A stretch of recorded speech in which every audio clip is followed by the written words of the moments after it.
안녕하세요. 리더십 강좌의 전찬입니다. 미국의 자동차 회사인 클라이슬러사의 회장이었던 아야코카, 여러분 다 잘 아실 겁니다. 이 클라이슬러사가 위기에 처했을 때 이 아야코카는 자신의 연봉을 $1로 낮췄다고 합니다. 바로 기업을 위해서 희생의 모범을 보인 것인데요. 기업에서 이런 실천적 리더십은 우리 군에서도 배울 점이 많지 않나 싶습니다. 그래서 오늘 기업 CEO들의 다양한 사례를 통해서 군 리더십의 방향을 제시해 주실 분을 모셔보겠습니다. 연세대학교 행정대학원 명예교수님이시죠. 최평길 교수님 모셔봅니다. 큰 박수로 맞이해 주시기 바랍니다. 어서 오십시오. 반갑습니다. 이 군과 기업 얼핏 생각하기에는 그 조직의 목적이나 성격이 많이 다르기 때문에 그 리더들의 역할 또한 다르지 않을까 싶은데요. 이 군과 기업의 이 리더들의 차이점 그리고 공통점 무엇인지 간략히 설명 좀 부탁드리겠습니다. 사실은 군이나 기업의 리더십은 크게 저는 같은 뿌리고 같은 내용으로 볼 수 있습니다. 네. 오히려 어떤 큰 기업에는 가면 군의 명령 체계보다 더 엄한 데도 있습니다. 그러나 역시 기업은 이윤 추구를 목표로 하고 또 거기에 사활이 달린 문제지만 실제로 목숨을 담보로 하는 군의 그 리더십하고는 조금은 다르겠죠. 그런 측면에서 차이는 있지만 크게 보면은 같은 맥락에서 리더십 덕목을 다룰 수 있다고 보겠습니다. 네. 자, 그러면 지금부터 이 기업의 CEO들에게서 우리 군 리더들이 배워야 할 점, 그리고 또 기업의 리더십과 군 리더십의 공통점에 대해서 자세한 설명 이제 들어보겠습니다. 강의 부탁드리겠습니다. 네. 네.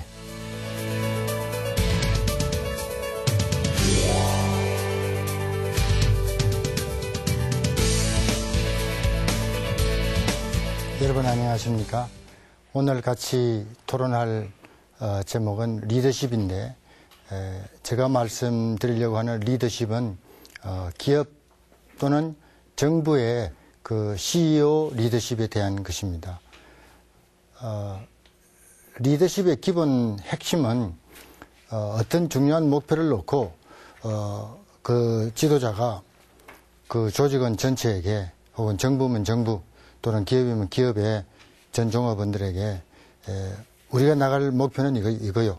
그런데 그 목표를 여러분들 중에서 수정하고 싶으면 수정하시오. 그래서 토론을 통해서 그 목표를 확정 짓고 그러면 이제부터 그 목표를 타겟을 딱 정해놓고 그 목표를 전 조직원이 자기 목표로 생각하고 그걸 달성하는데 완전하게 그 목표가 성공리에 끝날 때까지의 전 과정에 걸쳐서 행사하는 영향력이라고 할까. 그것이 리더십이라고 말합니다. 따라서 그 리더십에는 두 가지가 있습니다. 하나는 그런 목표를 이끌고 나가는 리더하고 그리고 그 목표를 다 같이 동참해주는 팔로우라고 할까요. 그 따라가는 종업원 두 사이에 이루어지는데 옛날에는 이것이 수직적인 상황에서 지도자가 명령을 내리면 종업원은 따라가는 것인데 그게 점점 수평적인 상황에서 상호작용, 상호 인터액션을 통해서 이 따라가는 사람이 이 지도자의 목표에 동의하지 않으면 아무 소용이 없습니다. 그래서 이걸 오늘날의 제대로 된 수평적인 상황에서는 상호 리더십이라고도 합니다.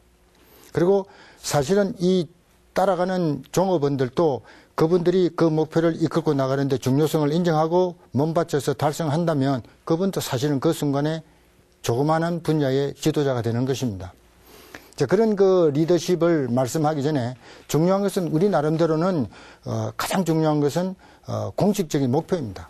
그래서 흔히도 어떤 사람은 목표 없는 곳에 영광 없다 하는 거 한 가지로 목표가 필요한데 저는 그 설명에 들어가기 전에 앞으로 향후 한국이 2010년 후쯤 되면은 어떻게 될 것인가에 대해서 우리나라나 다른 중요한 나라들의 경제연구소나 또는 전략연구소에서 전망을 한번 내보았습니다.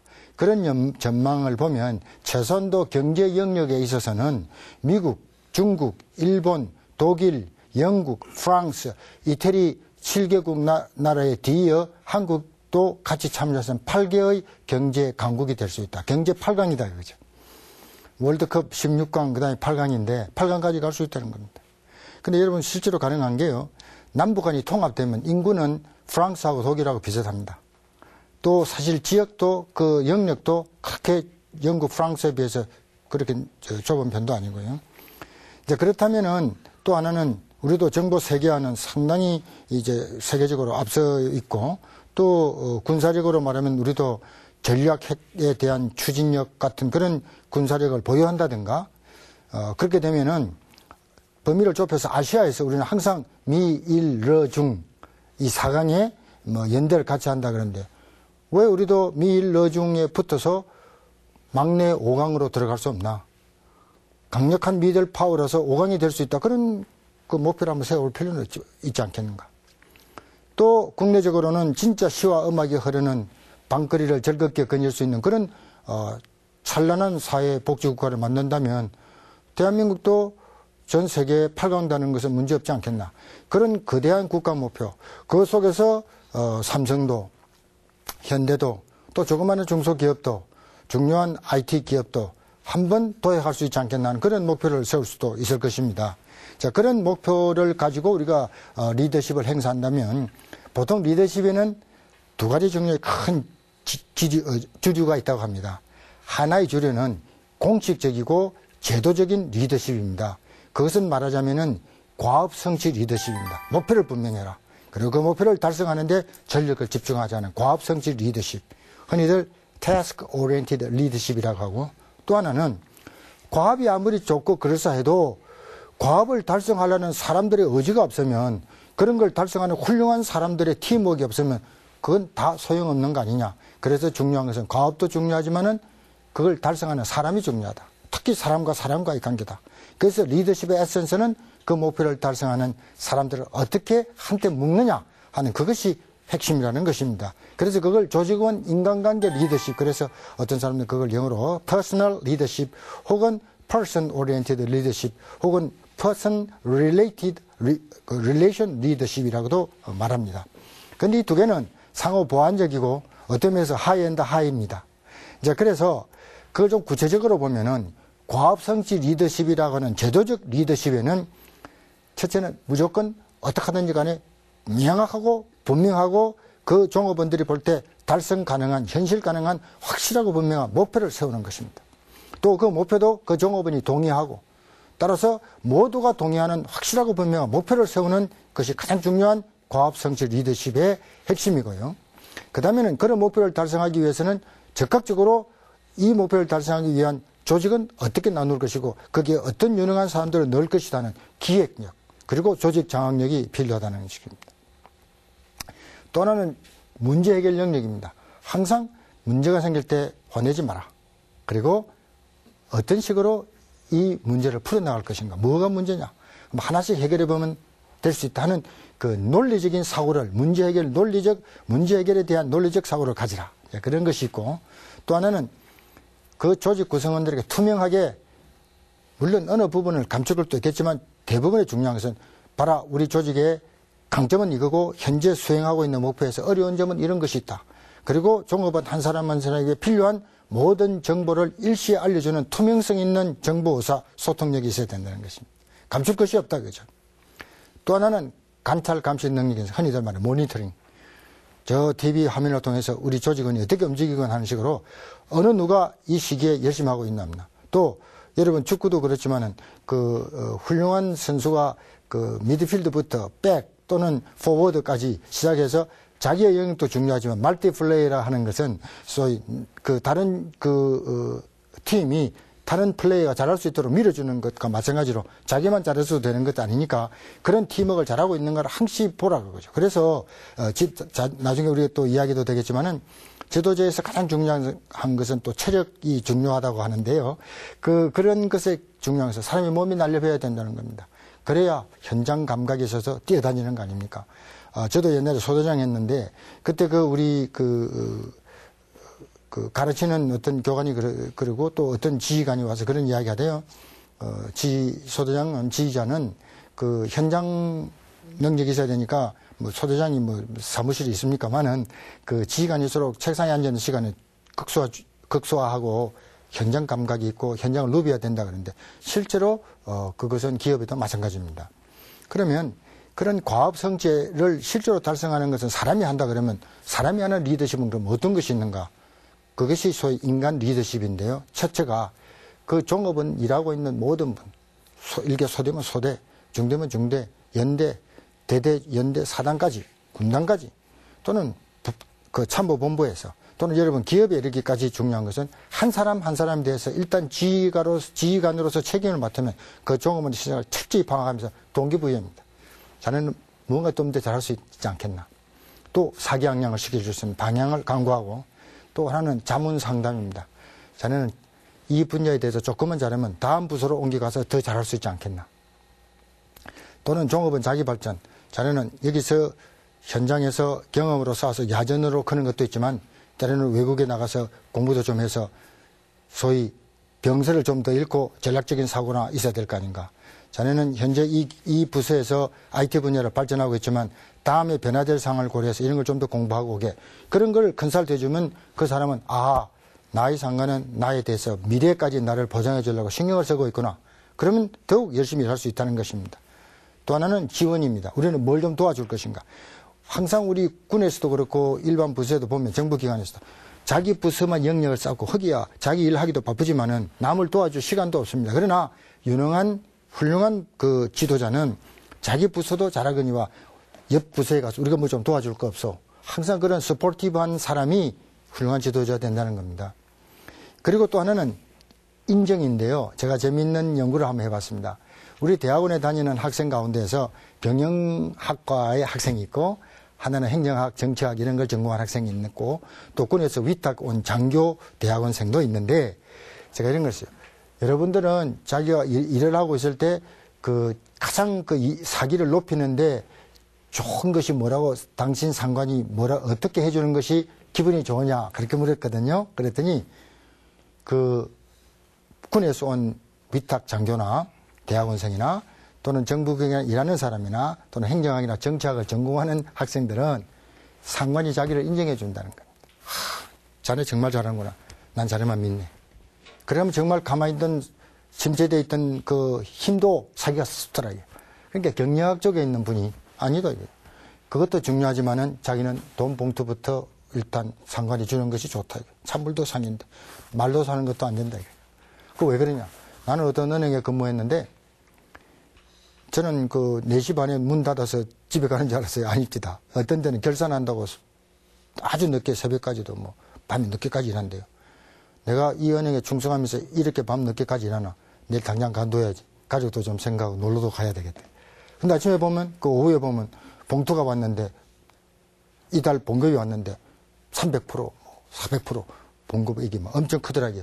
자기는 그 맛에 봉급도 차근차근 모아놓은 동안에 어느 은행 생활 10년이 넘었다고. 이제 그런데 그분들은 같은 거라도 인정도 중요하지만 리워드 보상을 해달라. 아마도 군이나 공적기관에는 그런 보상을 해주는 물질적인 그 예산이 없기 때문에 그런데 훈련이 되어 있는지는 몰라도 그래도 거기도 약간의 그 공적인 아까 조금 전에 그 사회하신 분이 질문하기를 공적인 것과 사적인 차이는 뭐 없나 리더십에. 그런데 아마도 공적인 곳에서는 그 인정을 많이 그 선호하는 것 같고 그 이제 소위 기업인 사적 그 조직에서는 아무래도 물질적 보상이 더 필요하지 않나 그런 생각이 듭니다. 또 하나는 그 유대 연결할 만한 학중의 네트워킹입니다. 우리 기륭화복이 있을 때라든가 또는 생일도 챙겨주고 또 그 유능한 그 지도자는 그 자기 조직에 자기가 장악하고 있는 조직원의 가정의 식구들이 얼마며 어느 정도 위치에 어떤 위치에 있다는까지도 연결을 시킬 수 있는 그런 네트워킹. 이제 그런 거를 잘해주는 것이 인간관계 지향이라는데요. 제가 이제 요 몇 가지를 설명할 게 제프리 팍스라는 어떤 그 기업의 경험자인데 우리가 흔히들 리더십이라 그러면 어떤 목표를 달성하기 위해서 종업원들의 동의를 구해서 그 목표를 달성할 때까지의 영향력 행사라 한다면 그것은 지도자로서 할 일인데 어떤 사람은 너가 하나의 종업원 조직의 구성원이면 이런 내용에 조금만 차가 나면 너도 지도자가 될 수 있다 해서 지도자가 될 수 있는 길이다 하는 책을 썼는데 거기에 한 80가지 정도의 그 덕목을 나열했는데 제가 재밌는 것이 있어서 몇 가지 뽑아봤는데 이런 게 있습니다. 지도자가 되려면 목표를 분명히 해라. 그래서 목표가 있어야 영광이 있다. No goals, no glory. 그런 말이 있고요. 또 하나는 넌 이런 게 있습니다. Always take the job that offers the most money. 돈 되는 것만 해라. 기업에서 지도자는 돈 되는 것만 해야지 딴 생각하지 마라. 종업은 제일 주위로 나가라. 그래서 학교도 옛날에는 무슨 그런 게 있죠. 뭐 서성의 그림자도 안 밟는다. 거꾸로입니다. 대학이나 학교에서는 학생이 제일 왕입니다. 그 학생을 어떻게 서비스 해주느냐. 그래 좋은 학생이 올 거 아니겠습니까? 그런 학생이 나가서 사회에 기여하면 그 학교 발전하는 거고요. 그 다음에 또 하나 중요한 것은 항상 고민하면서 혼자 생각하는 시간을 가져라. 그래서 옛날에 어떤 그 삼성에서 그랬답니다. 제가 강의를 하러 갔는데 그게 인사 담당하는 분이 이런 이야기 해요. 전 직원을 교육하는데 24시간 절대로 옆에 있는 직원들 만나지 말고 너 혼자 방에 있고 24시간 동안 한번 생각해봐라. 내가 그동안 살아온 동안에 뭘 내가 잘했고 못한 게 뭐냐. 그게 다 끝난 다음에 24시간 후에 전부 앉혀놓고 이야기를 시켰답니다. 대개 거기도 15년 이상 근무한 부장급이라고 그래요. 그랬더니 80% 내지 90%의 흐름이 이런 이야기입니다. 내가 지금 생각해보니까 마음에 굉장한 회한이 있다. 그 넘버원은 여름에 놀러 갈 때 가족들끼리 놀러 가라고 회사에서 방도 다 예약해 줬는데 자기 부인하고 애들 먼저 보는 거 내 조금 이따 갈 테니까 일 끝나고 간다. 근데 어떤 사람은 2박 3일 동안에 야 오늘 또 일이 있어서 너희들끼리 잘 놀고 돌아와라 이런 사람이 있고 어떤 사람은 끝날 무렵에 가가지고 가족들하고 이제 랑데부회가 오는 사람도 있고 어떤 사람은 둘째 날까 그래서 첫날부터 신나게 논 사람 별로 없다고요. 근데 15년 생활을 보니까 회사에 죽자 살자 열심히 했지만 나도 이제부터 가족과의 관계를 좀 가지겠다. 그런데 그 건전한 사람일 겁니다. 그래서 24시간 365일 회사에만 하다가는 아이디어도 안 생길 것이니까 아이디어 노트북도 갖고 다니라. 그런 개념하고 그 다음에 또 하나는 상관에게 아무리 상관이 시원찮은 명령을 내려도 그 앞에서는 예 하고 대답하고 나온 다음에 싸움 붙지 말아요. 그 적절한 신관에 다음에 가서 과장님, 대대장님, 연대장님, 사단장님 이 명령 내리신 이 내용은 조금 이렇게 털어서 하면 어떻겠습니까? 그렇게 하라고 그거예요. 그래서 여러분 잘 아는 그 미국의 합참의장하고 조금 전에 국무장관한 콜린 파월 그분이 쓴 자기의 오토바이오그래피 자서전에 보면 자기가 어떤 여단장을 하는데 그 사단장이 그 부인이 사모님이 좀 그 부대에 좀 사기를 저하시키는 행동을 해서 그 부대원들의 의견이 분분하더라고요. 자기가 이제 총대를 메고 사단장이 찾아가서 그 부인 좀 문제가 있으니까 당신 사모님을 당신 부인을 좀 잘 이렇게 컨트롤하면 좋겠다 그랬더니 그 사단장이 그걸 사적인 감정으로 느끼고 자기의 그 고가표를 시원찮게 했다는 거예요. 그래서 그 다음 자기는 가능할 수 있으면 그걸 제3자를 통해서 다른 상관을 통해서 그분의 이야기를 하게 하든지 아니면 저를 다른 차원에서 어떻게 할 길이 없나 그래서 맞붙지는 말아라. 이제 그런 것이 자기의 좌우명이라고 그렇게 쓴 것도 있었습니다. 그 다음에 또 하나 중요한 것은 가능하면 자기가 다 거느리고 있는 사람에 대해서 조금은 내가 저 친구가 하는 일에 비해서 조금 더 많이 봉급을 지불하는 것 같다. 할 정도로 오버페이 하라고. 그래서 자기도 생각지도 않은 조그만 봉투라도 하나 주면서 너 너무 일을 잘했는데 이 조그마한 내 마음의 정성이 얼마나 큰 위로를 주겠나마는 부인하고 같이 가서 오늘 설렁탕이라도 한 그릇 사 먹게 그게 큰 그 마음의 스트레스를 해결해주고 그 종업원은 또 열심히 일할 거다. 그 다음에 지나간 시점에 그 어려운 것들은 다 잊어버리고 좋은 것만 생각하고 미래를 향하여 오늘 철저하게 즐겁게 오티미스트하게 생활해라. 자, 그런 개념이고요. 그럼 인간적 리더십과 제도적 리더십을 어떻게 합칠 수 있느냐. 그래서 훌륭한 경영학 전공하는 분들이 이런 이야기 했습니다. 하나는 자기 주적 파악 좀 해라. 셀프 어웨어니스. 어떤 목표를 달성할 때 나의 강점, 나의 약점은 뭐냐. 나의 능력 현재 어느 정도 수준이냐. 그 다음에 셀프 매니지먼트. 그런 차원에서 자기 관리를 철저히 잘해라. 첫째, 화내면 진다. 아무리 화를 낼 만한 일이 생겨도 참아라. 참고 그 다음에 뭘 어떻게 해결하면 좋겠는가. 그 다음에 릴레이션 매니지먼트는 인간과의 관계에서 많은 보상도 해주고 몸을 던져서라도 칭찬 많이 해주고 항상 웃으면서 좋은 언어를 사용해라. 그래서 여러분 리간 대통령은요. 이거는 약간의 농담이겠지만 그만큼 그분이 커뮤니케이션을 잘한다는 거예요. 어느 날 백악관에 있으니까 자기 비밀 전화가 있는데 어떤 사람이 다이얼을 잘못 걸려서 그 대통령 직통을 전화가 온 거예요. 그러니까 리간 대통령이 전화를 받으니까 거기 어딥니까? 그러니까 아니라 그러니까 몇 번이요? 그러니까 자기가 불러준 것도 뭐 575에 335옵니다. 이렇게 여러분 하지 않겠어요? 그 리간은 그럴 정도의 사람이랍니다. 숫자에도 정감을 넣더라기라. 5, 5, 5, 3, 3, 3, 4. 아주 정감으로 그렇다는 거예요. 저도 가끔 새벽에 전화를 와가지고 거기 뭐 아무게 뭡니까? 어떤 사람 술 취한 사람이 또 전화합니다. 그때는 화딱지가 나는 수도 있지만 그 명색의 리더십을 가리면서 리가 생각이 나서 리강 같이 정감은 안 넣었지만 아닙니다. 그리고 끊으려고 노력하는데 사실 그런 점이 있고 또 하나는 소셜 어웨어니스. 내가 이 사회에 얼마나 기여할 것인가.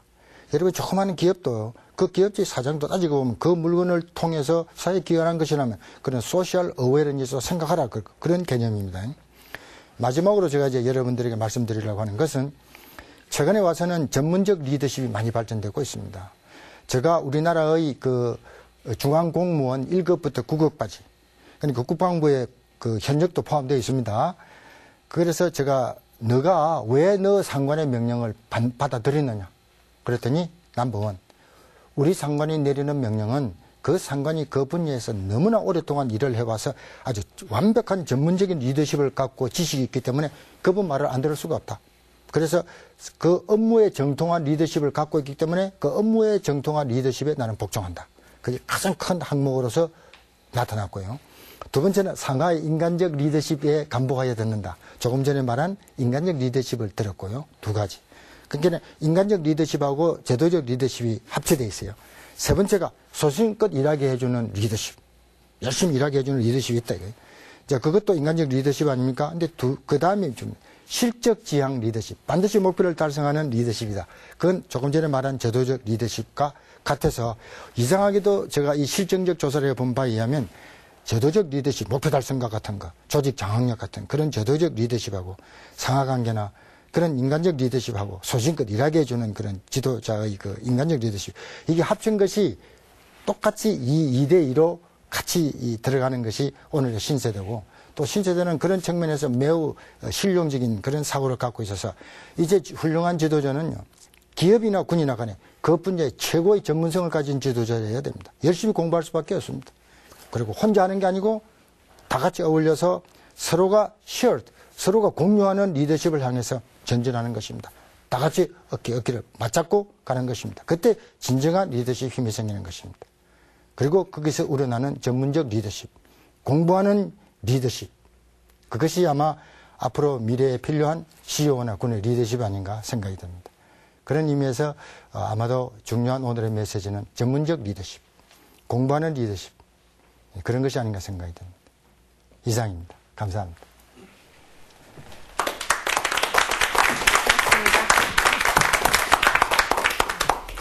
이 상업 보완적인 리더십을 이 바탕으로 또 전문적인 리더십이 요구되는 것, 이게 바로 이 점점 더 현대 사회에서 요구되는 그런 리더십상이 아닌가 싶습니다. 네. 오늘 말씀 정말 감사드리고요. 자, 이번에는 강의 들으시면서 궁금한 점 생기신 분들께 질문 받아볼게요. 제가 생각하기에 요즘 기업이나 군 리더십의 관건은 요즘의 세대의 성향이 어떠한지를 이해하고 파악하는 것이 중요하지 않을까 생각되는데요. 그렇다면은 요즘의 세대의 성향은 어떻게 바뀌어가고 있고 그것에 대해서 리더들은 어떻게 대응해야 될지 말씀 부탁드리겠습니다. 제가 우연찮게